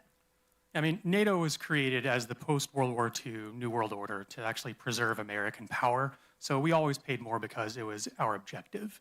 Now, with that said, I think that we need to stop acting like the global world police. We need to stop taking unilateral military action and deciding who should be allowed to do what on an international stage. I think we actually need to go towards a true rules-based international order where no country, whether it be China, Russia, or the United States, can decide to do whatever they want or veto things willy-nilly just because we have so much power. I do support unconditional humanitarian aid when it comes to actually helping the people who are being impacted, because every single war always comes at the cost of women, children, and innocent civilians. I think that we need to rebuild our trust on the international stage because we have basically violated all of our treaties and alliances across the world. And we need to actually become, once again, a member of the international community. I also think that we need to stop allowing people to drive us into foreign conflicts. Thank you. Same question, Mr. Barra. Thank you. As a senior member on the Foreign Affairs Committee, on the Intelligence Committee, I do spend a lot of time talking to our European allies, to our Asian allies. The reality is NATO is going to have to modernize. Europeans are going to have to take more responsibility, dedicate more of their resources towards European security. I agree with Chris. We can't fit the bill if we want to do everything we want to do back home in terms of healthcare, in terms of affordability, in terms of more housing, better education. We should be the nuclear deterrent. We should modernize this on the back of NATO. We should provide the intelligence architecture, but Europe will have to provide more funding. Our Asian allies, Japan, Korea, they will have to step up and provide more resources. We do need to modernize international coalitions. The United Nations is a relic of the post-World War II world. What does a modern international organization that can resolve conflicts look like? Those are not going to be easy, but those are things that we have to do if we want peace, stability, and security in the 21st century. Thank you. And the last answer will come from Ms. Bish.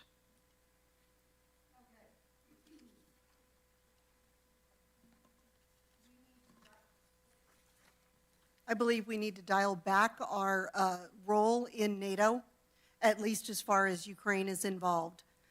The neighbors of Ukraine need to step up. America cannot continue to be, I guess, the monitor of the world's playground. We've seen the nations that belong to NATO not fund the program, so we do want to step up. But we see something uniform going on here, where we look at Israel and Iran, what's going on there, where America is playing such a huge role.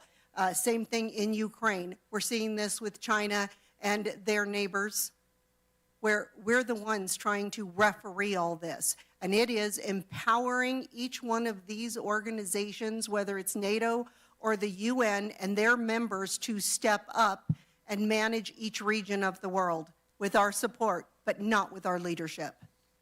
Thank you. So that was the last question we have time for, because we have 2 minutes for each candidate to provide a closing statement. And we drew numbers before the forum, and Mr. Cervantes will be starting his opening statement, and then we'll move through the rest of the candidates. Go now? Yes, Okay, please sorry. do. Okay, so this whole night, I want to thank you guys again for being here. We've spoken about a lot, and to be fair, almost everything comes down to affordability. Shockingly, with me, it all comes down to PG&E. I'm just kidding, but mostly. No, it comes down to illegal wars, bombing wars, creating high gas prices, tariffs, of course, increasing inflation, climate change, increasing insurance costs.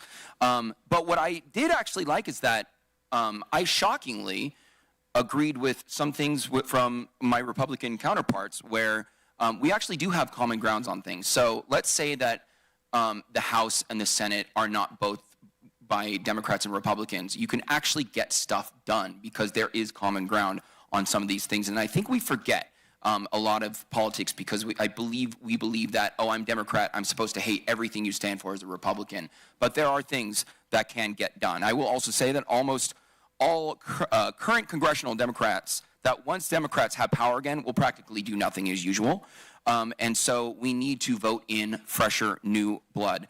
As of tomorrow, it's 4 weeks until that primary. And ballots dropped, shockingly, I think it shocked us all that they dropped on Saturday instead of today. It is time to put in fresh new blood for fighters. And I'm going to be one of them when I'm in Congress, of course, instead of re-electing the establishment and re-electing Republicans. So if you can, please, if you liked what I said, especially if you hate PG&E as much as me, please feel free to donate, CervantesforCongress.com. And I may have failed to mention a lot of the stuff that I plan on expanding affordable health care, moving towards Medicare for all, expanding affordable child care, and again, taking down PG&E, turning it into a non-for-profit energy provider, would be done with federal funds paid for by billing the billionaires, making sure that they pay the same percentage of taxes that you and I do. Thank you so much. CervantesforCongress.com. Thank you. Ms. Hall. Thank you. I want to thank everyone for coming out tonight, and for those who are listening in. Appreciate that attention from everyone. We are at a moment that demands more than radical civility and strongly worded letters. As we've heard tonight, the cost of living is crushing working families. I think we all agree about that. People are living paycheck to paycheck, and in Washington, politicians prioritize corporations and billionaires over the rest of us. We have a lawless administration running amok, dismantling protections, ignoring the law, attacking people and institutions we depend on. And too many entrenched Democrats are not fighting back with the urgency this moment demands. We need fighters in Congress right now. Here on the ground, I've met challenges that others continue to miss the mark on. While politicians talk and fund programs that don't work, I led the way across the political aisle on a homeless program from the ground up that treats people with dignity and delivers real relief. As a lifelong environmentalist, I've led the way on tackling the climate crisis, advocating for green energy, and fighting big oil. That is what fighting looks like. My opponent has had 14 years in Congress to fight for the working people, and where are we? Working families are still struggling. Our healthcare crisis is worsening. Washington is still broken. We cannot keep sending the same people back and expect a different result. The difference is clear. My opponent can talk about this district. I live in it. I can point to 9 years of results right here, building programs from the ground up, fighting to build affordable housing as costs rise and wages stay stagnant, protecting the people and places that make this community worth fighting for. That is why I'm asking for your vote, for the families who need someone in that seat who will fight like it's personal, because for me, it is. The time for change is now. Please go to HeidiHall.com to join our coalition and fight for a brighter future. Thank you. Thank you. Mr. Richardson. Thank you for inviting me to this. This has been very enlightening. I want to clarify something. NATO has outlived its usefulness by at least 2 decades, maybe 3. And it was originally a defensive force, and we have turned it into an offensive force. Talk to the people in Libya. Hillary carpet-bombed Libya using NATO. And it is no longer useful. It has done more damage than good. Now, as far as my campaign, I still want to build a intelligent grid that is going to be able to make money for the people who are actually using it. The magnetic engines they do exist. Magnet-motor for US.de. That's Germany. They have a club there that has 70 some odd different magnetic engines that run very nicely. And if you use them, you don't have to use oil. Isn't that wonderful? Now, the thing is that we really do need to change. And this is one way of making it change faster. Plus, the cost of oil is going up. And what we need is the shops that are doing the conversion from ICE machines, the internal combustion engines, to the magnetic engines, or the EV vehicles. Thank you. Thank you. Mr. Tucker. Yeah, thanks everybody for being here. You know, this was billed as focusing on rural issues, and I think we touched on some, maybe less than I expected. And coming in, I thought there'd be more of a contrast, and we discussed the effects of Prop 50, which it was ironic, all the talk of voter integrity when we are here in this particular district, thanks to Prop 50, that, in my opinion, intends to take away the voice of rural Californians. But that wasn't as much, I guess, a theme tonight. I think the theme that I saw was there's a contrast between policies that have continued to cause the problems which everyone expressed a concern about, you name it, affordability, homelessness, wildfire, so on and so forth. And as I said, I think we have a model here in California, 16 years of those policies, and it's failed in virtually every aspect. So the idea of expanding these bureaucracies, spending more money throwing more money at these problems without the comparable changes, improvements to efficiency, and weeding out the waste and fraud that we see more and more of every day, I feel like tonight that contrast became very evident to me, in that I'm hearing people proposing that not only have we failed with these policies here in California, now we want to take them nationally to the federal level.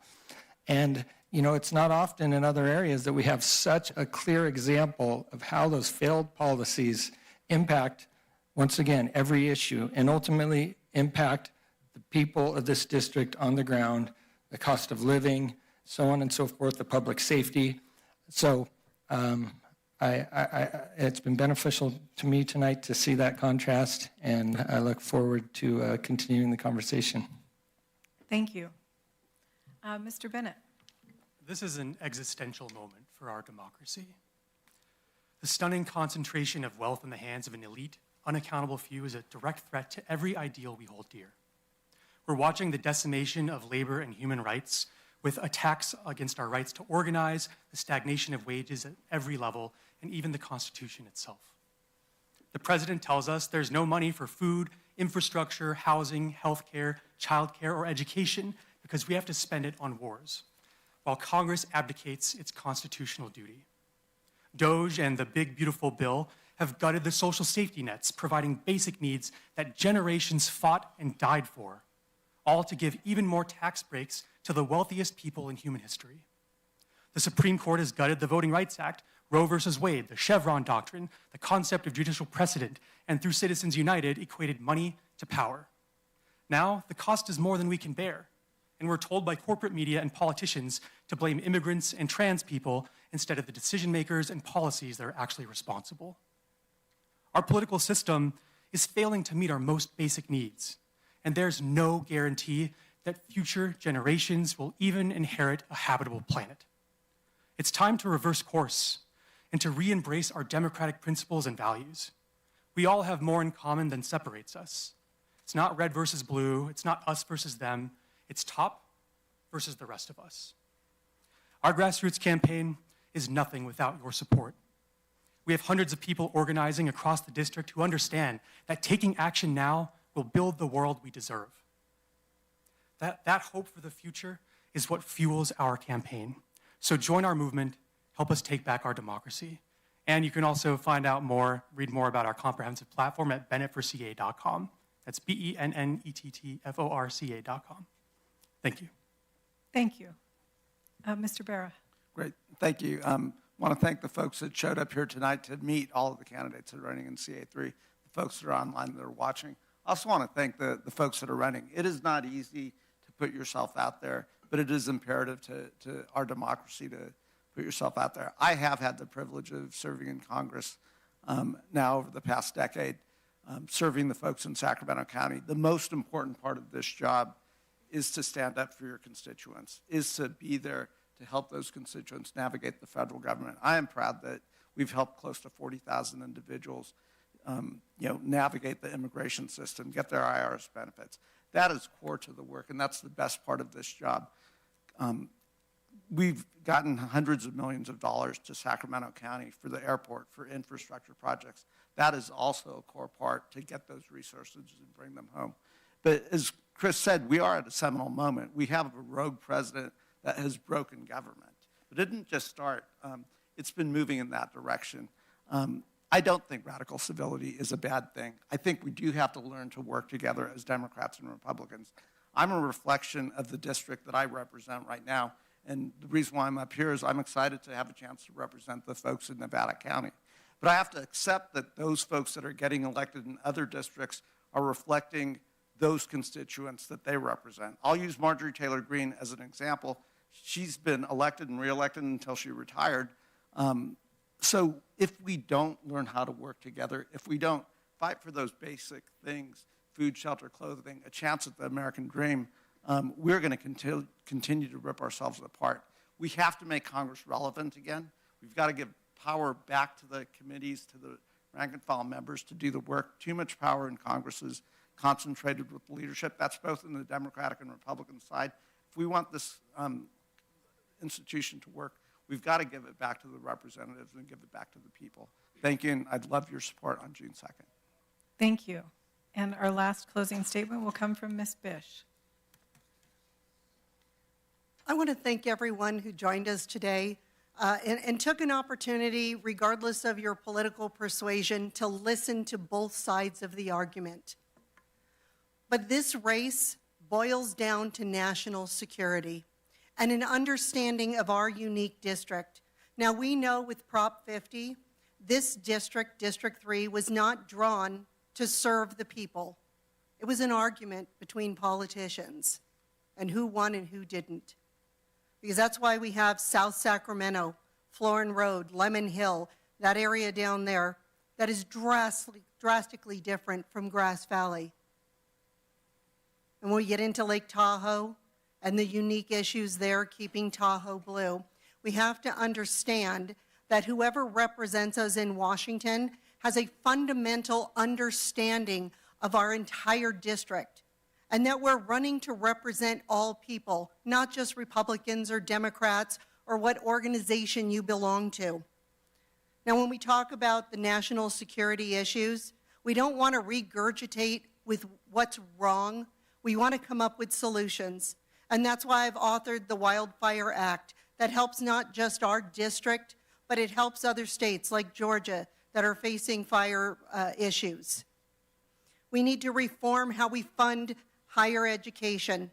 I don't believe in a free education, but I do believe in a responsible how we guarantee those debts. Now, there is a lot of plans up here, and we can learn a lot from each other. But what I can tell you is to represent this district, you have to understand Sacramento. You have to understand Grass Valley, going into Placer County, into El Dorado County. These are all places where I have a footprint and understand our unique communities. And my pledge is when elected to Congress that we will have satellite offices that will serve the unique needs of this unique district. Thank you. My name is Christine Bish, and I humbly ask for your vote. Thank you. It was a long evening. Thank you to all of you. On behalf of the League of Women Voters of Nevada County, I'd like to thank the Nevada County Rood Center for this venue and NC Media for streaming and recording this forum. I want to thank the audience for their attendance, for their attention and their courtesy. And I'd like to thank the candidates. I appreciate you so much, and I know everyone here does. Let's go ahead and give them a round of applause.